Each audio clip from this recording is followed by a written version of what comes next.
Patients who have waited years for medical marijuana in Louisiana can finally get it from dispensaries on Tuesday. Some doctors licensed to recommend medical marijuana say they've waited a long time for this. But just as a physician, the idea that now I have another tool to reach for in my toolbox for my patients suffering with chronic pain, chronic anxiety, chronic muscle diseases, that's organic, that's safe. It's a very, very exciting day. It should have been here a long time ago. Dr. Chad Domangue is one of a handful of physicians in the state licensed to give recommendations for the therapeutic cannabis. I have one patient with a very strange neurologic disease called stiff person syndrome, and it's exactly what the name says. She gets stiff all the time and severe muscle spasms. So she takes drugs such as Valium and Baclofen, you know, these drugs that have multiple side effects. So she was very excited. I didn't start thinking seriously about it until about 6 months ago, when all of my other medications started to really fail and I started to feel like there were no other options. Claire, who prefers only to be identified by her first name, says she suffers from a rare disease called stiff person syndrome, an autoimmune neurological disorder. It causes very painful muscle contractions and spasms, limited mobility, deformities of your joints and muscles and bones, and a lot of pain.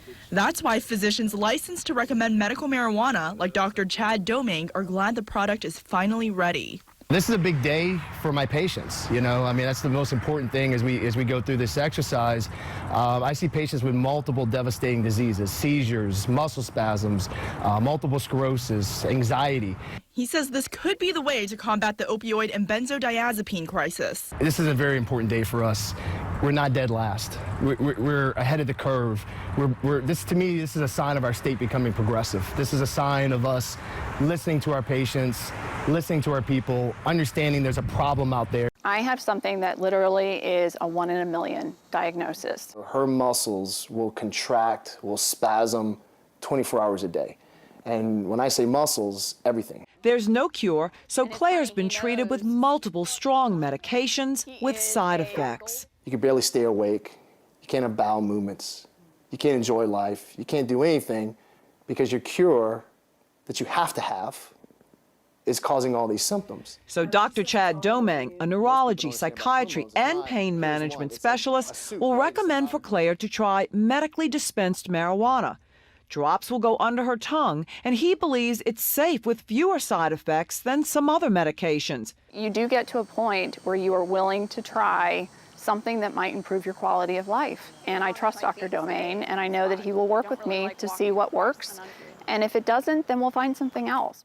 Dr. Chad Domangue of Hammond says most of the patients he's writing prescriptions for are chronic pain sufferers. Marijuana is not going to solve everybody's problems. It's not. Opioids don't solve everybody's problems. And it's not that one's bad or one's good. It's just, it's like cooking a gumbo. It's the right amount of ingredients to make it taste the way it needs to taste. And the thing I love about marijuana is the safety profile is so clean, you know, organic, plant-based product. One doctor even told me he's trying to get folks off of opioids and onto the plant-based drug. Now, I spoke to one woman who told me she's hoping she can get relief like no other prescription has provided. It affects walking, breathing, sleeping, swallowing, talking sometimes. It makes my voice hoarse at times. I've had to completely rethink my life, rethink the way I do things, ask people for help. It's not going to solve everybody's problem, but it's sure going to help a whole lot of people, and it's sure going to help a whole lot of other problems in the meantime, such as opioid epidemic, benzodiazepine epidemic, Valium, Xanax. So in my mind, it checks a lot of boxes. The way you deliver a medication is just as important as the medication itself. Name me a study showing someone overdosing on marijuana. Doesn't exist. It's a pleasure today to be back in front of the state capitol, Baton Rouge, Louisiana. I was here about a year ago, so it's my anniversary coming back on behalf of medical marijuana. Today I'm specifically here to help pass forward the inhalable form of medical marijuana. It's the metered dose inhalation. It allows a patient that has acute onset of pain, immediate anxiety, to get immediate release of medication. This conversation with medical marijuana is part of what led me to create YNRC, looking for organic, safe, healthy options for my patients. We now have the marijuana to replace the opioids, and we now have YNRC to replace the benzodiazepines.